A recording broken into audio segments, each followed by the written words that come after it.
예수님의 제자인 사도 베드로와 요한이 기도하기 위하여 성전에 올라갈 때였습니다. 그때 나면서부터 일어나지 못하게 된 장애로 인하여 일어서지 못하고 성전 문 앞에서 사람들을 향하여 구걸하고 있던 불쌍한 사람을 만났습니다.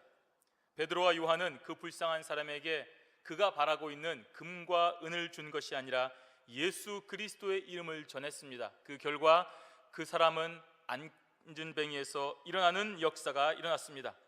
그 사람은 몇 푼의 돈이 필요했지만 진실로 필요한 것은 걷는 것이었다는 것을 이 베드로와 요한이 알았던 것입니다.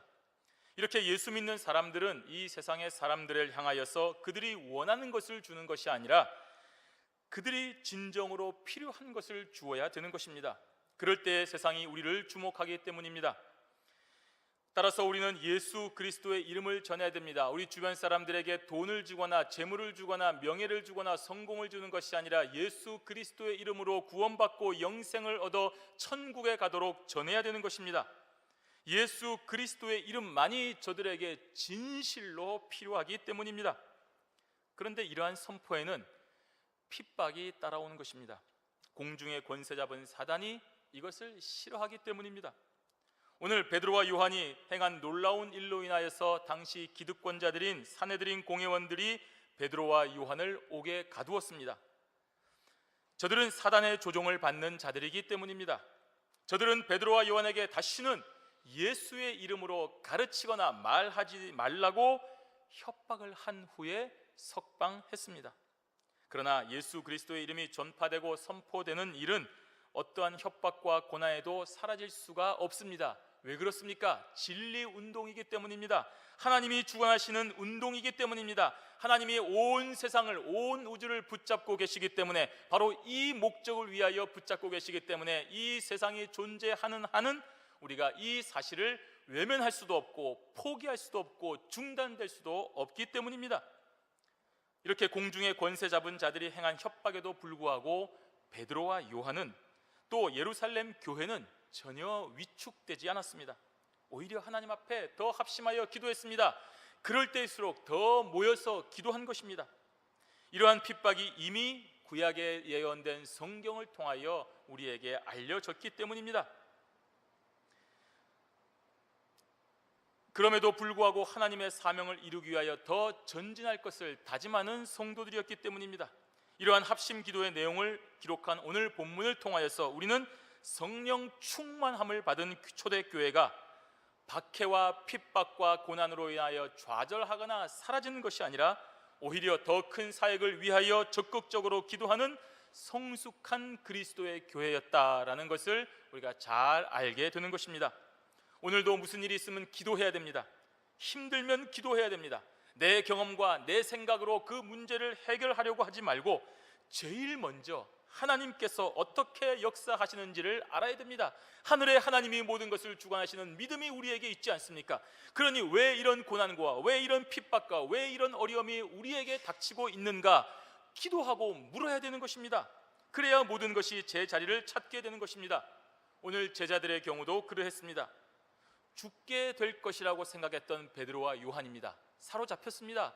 감옥에 갇혔습니다. 저들의 설계가 시퍼렇습니다. 스승인 예수 그리스도도 십자가에 못 박혀 죽인 사람들이 아닙니까? 베드로와 요한쯤이야 말할 것도 없이 죽일 수 있는 힘과 분위기가 있었습니다. 그런데 그들이 돌아왔습니다. 매우 기뻐했습니다. 그러면 잔치를 벌이고 축하할 법도 한데 가장 먼저 행한 것이 무엇입니까? 하나님께 합심하여 기도한 것입니다. 이것이 우리가 배워야 될 자세입니다. 고난을 당했을 때도 기도해야 됩니다. 뜻하지 않은 일을 당했을 때 기도해야 됩니다. 기쁜 일을 만났을 때 기도해야 됩니다. 예수를 믿는 사람들은 인생의 변화가 생기거나 중대한 기로에 있을 때 기도해야 됩니다. 평온한 일상이 있을 때도 기도해야 됩니다. 왜냐하면 우리의 삶을 주관하시는 분이 하나님이시기 때문입니다. 이 삶이 평안하도록 인도하시는 분이 하나님이시기 때문에 감사의 기도를 해야 되는 것입니다. 우리가 무엇을 해야 될까를 기도해야 되는 것입니다. 우리에게 고난이 닥쳤을 때, 또 우리에게 기쁜 일이 있을 때, 우리에게 큰 인생의 변화가 있을 때 기도해야 되는 것입니다. 하나님께서 우리를 어디로 인도하실지, 무슨 방향으로 우리를 인도하실지를 모르기 때문에 기도해야 되는 것입니다. 기도는 하나님 앞에 묻는 신자의 의무이자 특권입니다. 대화입니다. 하나님의 뜻을 알기 위한 최선의 방법이요 유일한 방법입니다. 여러분, 하나님께서 내 삶을 주관하신다고 믿으십니까? 그러면 기도해야 됩니다. 하나님께서 모든 것을 주장하시는데 주장하시는 분의 뜻을 묻지 않는 것은 우리에게 있을 수가 없는 일입니다. 나에게 일어난 일, 혹은 우리가 섬기고 있는 교회에 일어난 일, 모든 일이 하나님의 섭리라는 것을 우리가 믿고 있습니다. 따라서 오늘 우리는 본문의 합심 기도를 통하여 저들도 그러한 신앙으로 갈 길을 하나님께 물어보았던 것처럼 우리도 함께 은혜를 받고 오늘 저와 여러분에게 일어나는 모든 일들을 통하여 하나님의 뜻을 간구하고 찾는, 합심하여 기도하는 축복의 시간이 되시기를 바랍니다. 합심 기도, 그 첫 번째는 하나님의 주권 역사를 인정하고 믿고 찬양하는 기도인 것입니다. 우리 23절 말씀 함께 읽습니다. 사도들이 노임에 그 동료에게 가서 제사장들과 장로들의 말을 다 고하니, 베드로와 요한이 석방되자마자 그 동료에게 갔다고 했습니다. 이 동료라고 하는 것은 동역자, 같은 무리, 어떤 특정한 사람에게 모인 집단을 말하는 것입니다. 즉 경향의 성도들 하면 저와 여러분의 동료가 되는 것입니다. 예수님을 믿고 그 뜻을 따르기로 결심한 무리들을 일컫는 말입니다. 유대인의 전통에 휩싸이지 아니하고 스승인 예수가 죽었지만 그 예수 그리스도가 부활하시고 승천하신 것을 믿고 하나님의 아들 예수 그리스도 메시아이심을 믿고 따르며 확신하고 전하기로 다짐하고 모인 사람들, 그 동료를 얘기하고 있는 것입니다. 그들이 지체하지 않고 감옥에 나오자마자 병원에 가거나 집으로 가지 아니하고 바로 모이는 곳으로 갔다 하는 것은 초대교회 성도들이 지금 이 시간 어디에서 무엇을 하고 있을지를 잘 알고 있었기 때문입니다. 비록 같은 고난에 처해 있지 않다 하더라도 많은 성도들이 베드로와 요한이 잡혀간 것을 알고 기도하고 있었습니다. 함께 모여 기도했습니다. 그것을 베드로와 요한도 알고 있었던 것입니다. 따라서 그곳으로 갔습니다. 그렇게 찾아간 이유가 무엇입니까? 위로받기 위함이었습니까? 박해가 오니 피하라고 알려주기 위함이었습니까? 아니었습니다. 우리가 죽을 위기에 처해 있지만 성령님의 역사로 인하여 모든 상황이 변하고 우리가 이렇게 노임을 받았다 하는 것을 알려줌과 동시에 이제 계속하여 저 사내들인 공회원들이, 공중의 권세 잡은 사단의 조종을 받는 저 무리들이 우리에게 계속하여 핍박하고 권세를 행사할 터인데 굴복하지 말고 더욱더 주님의 명령, 복음 전파의 명령에 힘을 다하자고 다짐하고 이를 위하여 함께 결의하기 위하여 찾아간 것입니다. 이를 위해서 합심하여 기도하기 위함이었습니다. 그런 베드로의 의도는 정확했습니다. 우리 24절 말씀 함께 읽습니다. 저희가 듣고 일심으로 하나님께 소리를 높여 가로되 대주제여 천지와 바다와 그 가운데 만유를 지은 이시오. 아멘. 베드로가 이런 말을 했습니다. 그러면 도망가는 사람이 생길 법도 합니다. 야, 큰일 났다, 이제는 내가 여기 있으면 안 되겠다 하고 자리를 박차고 뛰어나갈 사람이 있을 법도 합니다. 그런데 보십시오, 베드로가 생각했던 그대로, 많은 사람들이 생각했던 그대로 그 자리에서 함께 합심하여 기도한 것입니다. 저희가 듣고 베드로의 이러한 모든 설명을 들었다는 말입니다. 그리고 뭘 했습니까? 일심으로 하나님께 소리를 높였다라고 말하고 있습니다. 초대교회는 기도에 힘쓰는 공동체였습니다. 일심으로, 동시에, 함께, 열정적으로 함께 모였다는 얘기입니다. 하나의 열정으로, 일치된 마음으로 하나가 되었다는 얘기입니다. 여기서 그 수가 몇 명이라고 말하고 있지 않습니다. 100명, 200명, 1000명, 10,000명이 모여서 기도했다는 것이 아닙니다. 모인 자들이 다 한 마음으로 되었다라는 말입니다. 일심으로 기도했다는 말입니다. 필라 경영교회 모든 성도들이 한 마음 한 뜻이 되어 한 목적을 가지고 기도했다는 말, 바로 일심으로 하나님 앞에 소리를 높였다는 말입니다. 이것이 중요합니다.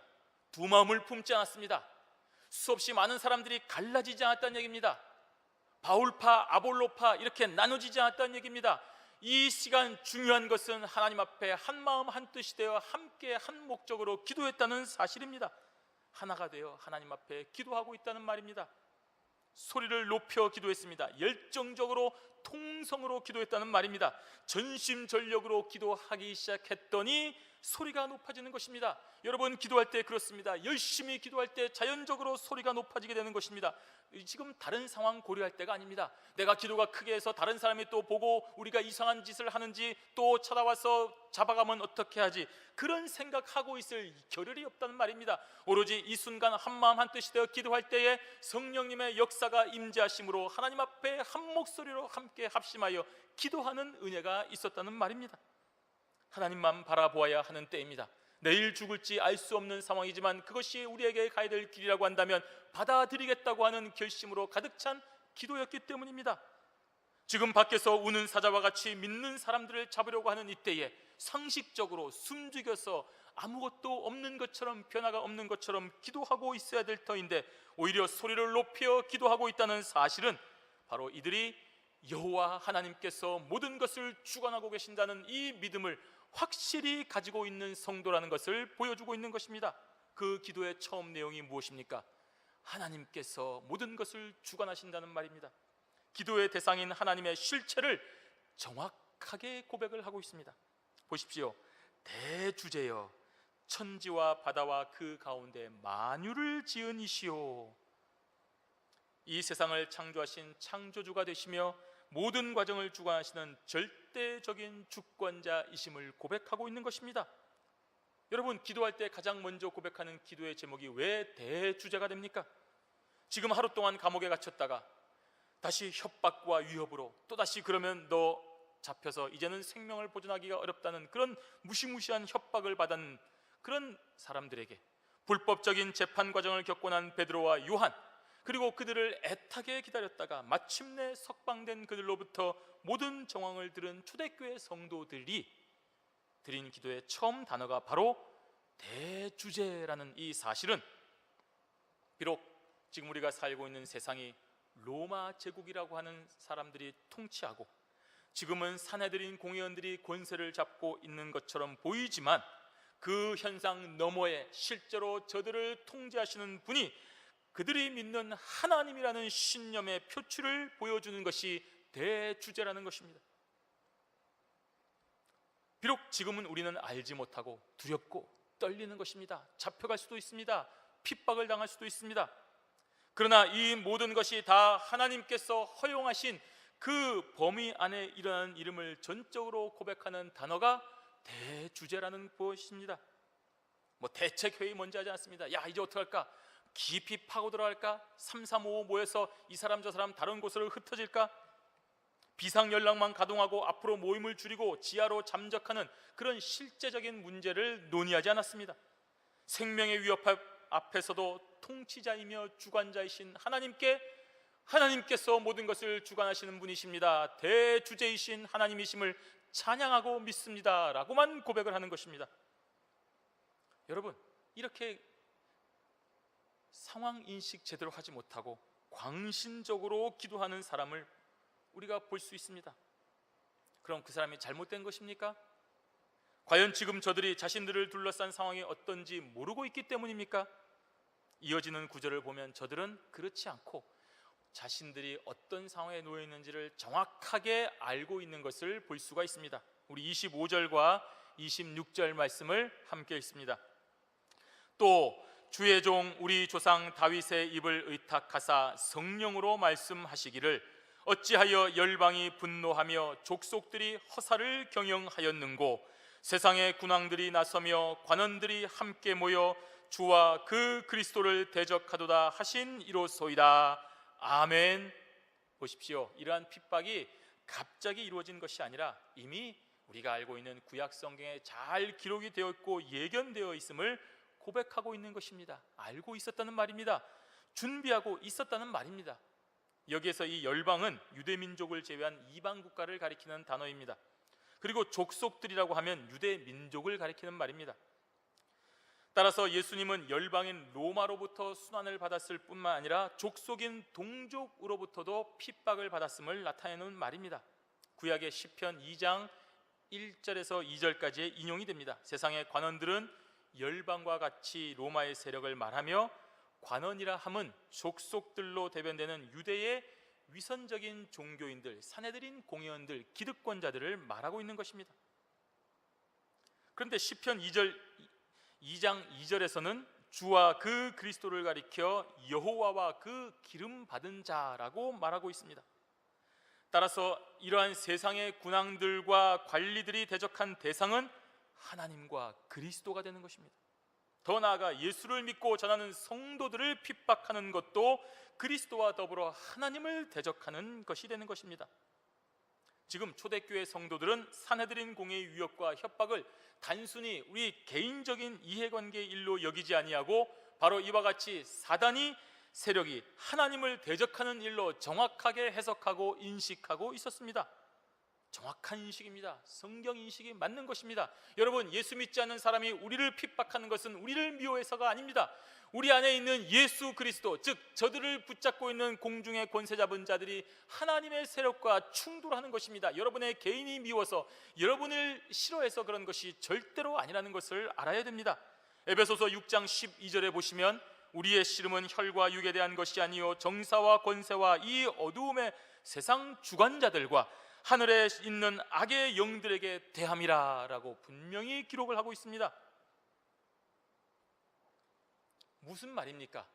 이 세상에서 살아가는 모든 일들이 다 이렇게 하나님과 사탄의 그런 세력들을 싸움을 정확하게 알고 있어야 된다는 것입니다. 따라서 우리는 그러한 현상 속에서도 눈앞에 일어나는 이런 조그만 현상에만 머무르지 아니하고 그 핵심을 꿰뚫는 안목이 필요한 것입니다. 이것이 영의 눈이 되는 것입니다. 우리는 초대교회의 이러한 합심 기도를 통하여서 영적인 통찰력을 지닌 자들은 세상의 핍박을 두려워하지 아니하고 사탄의 괴계에 속지 아니하고 맞서 싸울 수가 있으며 담대히 복음을 전하게 됨을 알 수가 있습니다. 이제 이들의 기도는 그 핵심으로 다가가고 있습니다. 신자가 가지고 있는 분명한 역사 인식으로 인하여 그 기도가 어떻게 전개되고 있는지를 볼 수가 있습니다. 우리 27절과 28절 말씀 함께 읽습니다.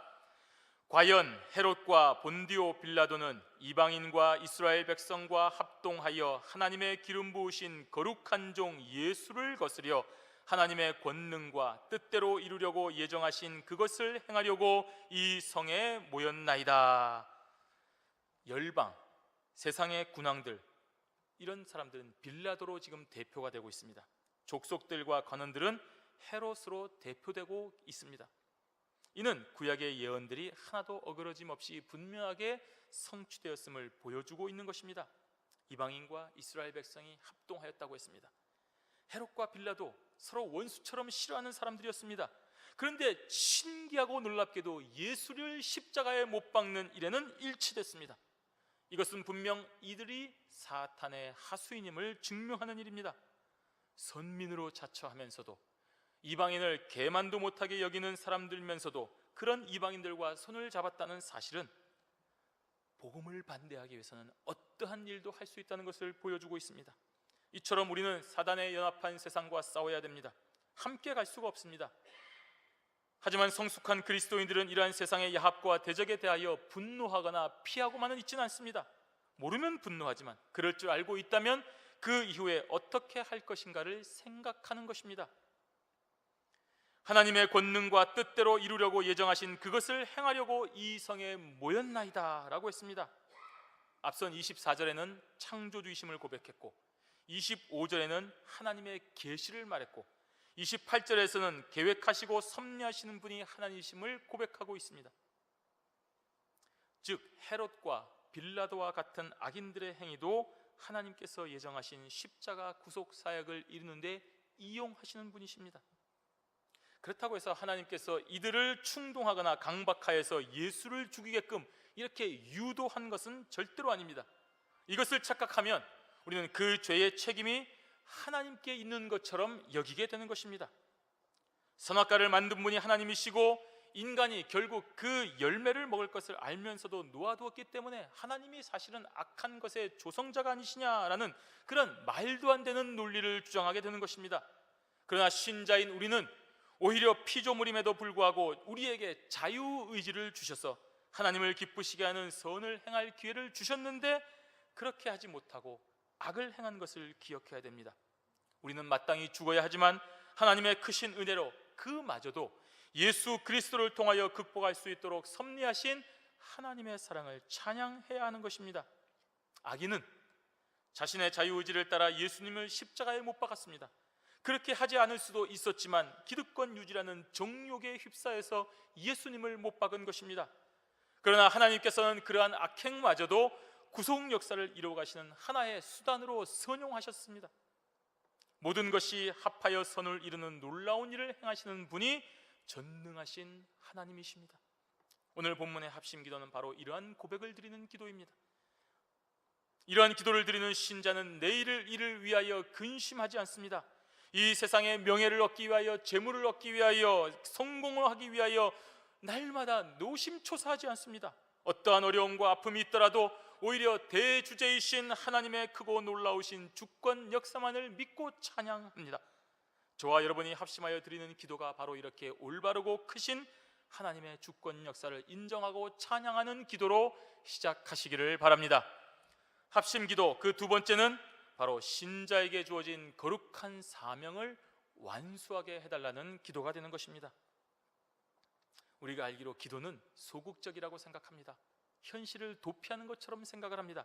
나 말고 하나님이 모든 것을 해주기를 바라는 것처럼 생각합니다.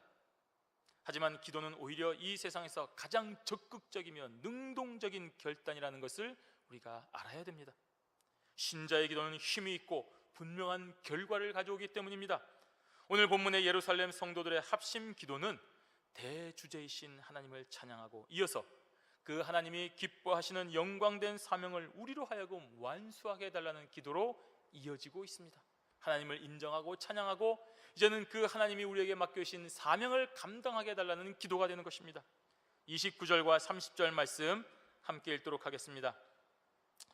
주여, 이제도 저희의 위협함을 하감하옵시고 또 종들로 하여금 담대히 하나님의 말씀을 전하게 하여 주옵시며 손을 내밀어 병을 낫게 하옵시고 표적과 기사가 거룩한 종 예수의 이름으로 이루어지게 하옵소서 하더라. 아멘. 이 기도는 세 가지의 간구가 나옵니다. 먼저 첫 번째는 대제사장들을 주축으로 하는 유대교 세력의 위협을 간과하지 말고 지켜달라는 기도입니다. 여기서 하감하옵시고라는 말은 어떤 사물에 대하여 눈을 떼지 말고 계속하여 응시하는 것을 말합니다. 즉, 더 이상 이런 고난이 없기를 바랍니다 라고 말하는 것이 아니라 그 고난을 능히 극복할 수 있는 힘을 달라고 기도하는 것입니다. 이처럼 성도들은 이 세상에서 편안히 살게 해달라고 기도해서는 안 됩니다. 강하게 살게 해달라고 기도해야 됩니다. 내가 감당할 수 있는 쉬운 일을 달라고 기도하는 것이 아니라 나는 변하지 아니하가 하나님이 원하시는 일을 할 수 있게 달라는 기도를 해야 되는 것입니다. 내가 감당할 수 있는 일을 달라고 하는 것이 아니라 하나님이 나에게 맡겨주신 일을 감당할 수 있게끔 나를 강하게 변화시켜 달라고 기도해야 되는 것입니다. 하나님께서 원하시는 일을 위하여 나를 훈련시키시고 변화시켜 달라는 적극적인 기도인 것입니다. 바로 이러한 기도가 저와 여러분의 기도여야 됩니다. 나를 위한 기도가 아니라 하나님을 위한 기도이기 때문입니다. 내 상황을 유리하게 이끄는 기도가 아니라 하나님의 뜻을 이루기 위한 기도를 해야 됩니다. 나의 평안만을 바라고 세상적인 물질과 명예를 누리기만을 간구하는 그런 기도는 종교인의 기도 행위입니다. 세상의 불신자들과 전혀 다를 바가 없습니다. 아니, 저들보다 더 나쁘고 간악한 자가 됩니다. 천지의 주제이신 하나님을 그저 자신의 욕심을 채우기 위한 도구로 전락시켜버리기 때문입니다. 그러나 주님을 알고 하나님의 섭리와 이치를 아는 성도들이라면 이제는 기도의 차원이 달라야 되는 것입니다. 우리의 상황을 하감하옵시고 우리로 하여금 주의 일을 감당해 해달라는 분명한 기도가 나와야 됩니다. 그러니 다음 기도가 무엇입니까? 당연히 복음을 전하게 해달라는 기도가 되는 것입니다. 둘째의 간구가 무엇입니까? 담대히 하나님의 말씀을 전하게 하여 주옵시며. 이러한 고난에도 성도들은 계속하여 하나님의 말씀을 전해야 하는 것을 알고 있습니다. 따라서 그 고난에도 움츠러들지 아니하고 계속하여 하나님의 말씀을 전하는 것만큼은 포기하지 않게 해달라는 기도입니다. 이러한 사명 완수하기 위하여서 현재 우리에게 닥친 각종 상황을 하감하여 달라고 기도하고 있는 것입니다. 첫 번째 간구와 두 번째 간구가 정확하게 일치하지 않습니까? 하나님, 이 고난에서 벗어나게 해주십시오 라는 기도가 아니라 이 고난에도 저를 담대하게 해주십시오, 그리하여 강한 자가 되어서 하나님이 맡겨주신 사명을 감당하여 복음을 전하는 자가 되게 해달라는 기도인 것입니다. 그래서 고난 가운데서도 지켜달라는 기도가 힘이 있는 것입니다. 고난을 하감하여 주시면 열심히 돈을 벌겠습니다, 열심히 돈을 벌면 놀러 많이 다니겠습니다 라는 말이 아니라 하나님의 말씀을 담대하게 전하려고 하니 우리의 상황을 하감하여 달라는 기도입니다. 신자의 기도는 이처럼 분명한 목적이 있어야 됩니다. 왜 기도하십니까? 왜 하나님 앞에 재물을 달라고 하는 것입니까? 왜 하나님 앞에 이것을 해결해 달라고 하는 것입니까? 목적이 있어야 되지 않겠습니까? 왜? 여러분의 자녀가 여러분에게 돈을 달라고 합니다, 옷을 사달라고 합니다. 그러면 가장 먼저 물어보는 것이 무엇입니까? 왜? 왜 돈을 달라고 하는 것이냐? 왜 이것을 사달라고 하는 것이냐? 그것을 들어보고 그것이 올바른 것이면 우리가 사줄 것 아니겠습니까? 우리가 하나님 앞에 기도할 때에 하나님, 우리에게 고난을 면케하여 주시옵소서, 하나님 아버지 저를 강하게 붙들어 주시옵소서, 하나님이 묻고 계십니다. 왜 그런 기도를 하느냐라고 묻고 계시는 것입니다. 복음을 전하기 위해서입니다. 옳지, 알겠다. 하나님께서 그 기도 들어주시지 아니하겠습니까? 이것이 신자의 기도입니다. 하나님의 뜻을 따라 사는 신자인 것입니다. 마지막 세 번째로는 예수의 이름으로 표적과 기사가 계속하여 일어나게 해달라는 그런 내용의 간구를 하고 있습니다. 이 세 번째 간구의 내용 좀 이상하지 않습니까? 어쩔 수 없이 표적과 기사가 필요하구나, 표적과 기사를 통하여 좀 이렇게 유명해지기를 원하는구나, 그래서 그런 기도하는구나. 아닙니다. 지금 베드로와 요한이 왜 이런 어려움을 당했습니까? 표적과 기사 때문입니다. 안전뱅이를 일어나게 한 것 때문에 이러한 어려움이 닥친 것 아닙니까? 그런데도 계속 이러한 일이 일어나게 해달라고 기도하고 있는 이유가 무엇입니까? 자신에게 닥칠 고난보다는 그런 예수의 이름으로 일어나는 표적과 기사가 필요한 사람들에게 계속하여 공급되기를 바라는 마음에서 일어난 것입니다. 이러한 표적이 일어남으로써 나는 대단한 사람이다, 나에게 따르라, 나를 따르라 라고 하는 그런 것이 아니라 순전히 예수 그리스도의 이름이 그들에게 전파됨으로 말미암아 그들이 은혜를 받고 그 상황에서 나음을 입기를 말하는 순전한 그리스도인의 마음이기 때문입니다. 이러한 표적이 나타남으로 자신들을 대단한 사람이라고 자랑하려는 마음이 아닙니다. 사내들인 공회원들을 자극하여 순교의 영광을 누리려 함도 아닙니다. 순전히 예수님의 이름으로 말미암아 도래한 하나님의 나라를 전파하고 확장하려는 생각뿐입니다.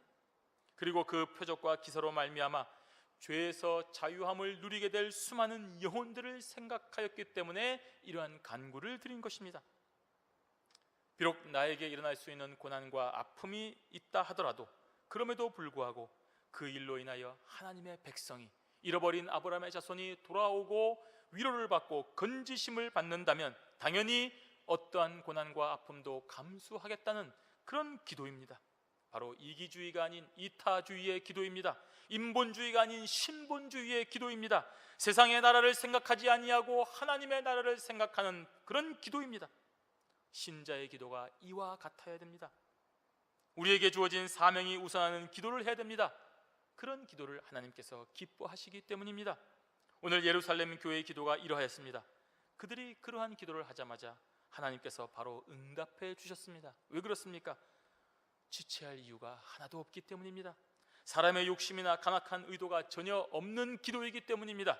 31절 말씀 함께 있습니다. 빌기를 다함에 모인 곳이 진동하더니 무리가 다 성령이 충만하여 담대히 하나님의 말씀을 전하니라. 아멘. 빌기를 다함에 모인 곳이 진동하였다라고 했습니다. 하나님이 기뻐하시는 기도이기 때문에 성령의 충만이 임재하였습니다. 저와 여러분이 합심하여 기도할 때 이러한 현상을 목격하고 체험하게 됩니다. 여러분이 많이 느꼈을 것입니다. 나 자신을 위한 기도가 아니라 하나님의 나라를 우선하는 기도, 하나님의 뜻이 이루어지는 기도, 주신 사명을 이루게 해달라는 기도, 교회의 부흥을 위한 기도, 하나님 앞에 연락되는 것입니다. 그리고 하나님께서 그러한 성도의 진실한 합심 기도에 응답하여 주시는 것입니다. 성령이 충만한 응답이 되는 것입니다. 여기서 성령이 충만하여라는 말은 성도들의 간절한 합심 기도가 연락되었다는 가시적인 증거입니다. 성령 충만은 앞선 오순절 마가의 다락방에서 경험한 성령 충만과는 약간 다릅니다. 구분이 되어야 됩니다. 오순절 성령 충만은 거기에 모인 무리들에게, 오순절 마가의 다락방에서 경험한 그 성령 충만은 단 한 번 일어난 특별한 경험입니다. 그리고 오늘 일어난 이 성령 충만은 그러한 오순절 성령 충만을 이미 경험한 자들이 이 세상에서 잠시 동안 머무는 동안에 하나님께서 주신 사명을 감당할 수 있도록 하는 것입니다. 즉 신자가 좌절하거나 실망하지 아니하고 계속하여 자신의 역동적인 사명을 이룰 수 있도록, 계속하여 감당할 수 있도록 힘을 주시고 은혜를 주는 반복적인 경험입니다. 곧 이어지는 담대히 하나님의 말씀을 전하니라 하는 이 말씀을 통하여 알 수 있는 것입니다.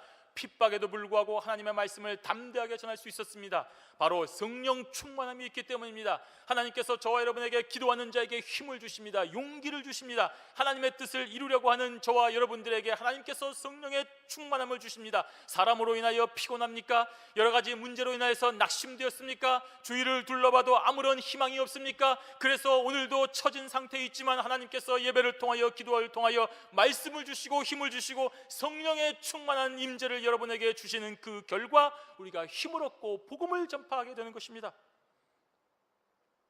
무수히 많은 고난과 위협과 핍박에도 불구하고 성도들이 담대히 하나님의 말씀을 전할 수 있는 원동력이 무엇입니까? 성령이 충만하였기 때문입니다. 성도의 사명을 완수하기 위하여 기도한 결과에 하나님께서 성령 충만으로 응답해 주신 것입니다. 그리고 그 성령 충만이 임한 결과 담대히 하나님의 말씀을 전할 수가 있는 것입니다. 저와 여러분이 생명을 소중하게 여깁니다. 다른 사람 앞에서 나타나는 것이 두려울 때가 있습니다.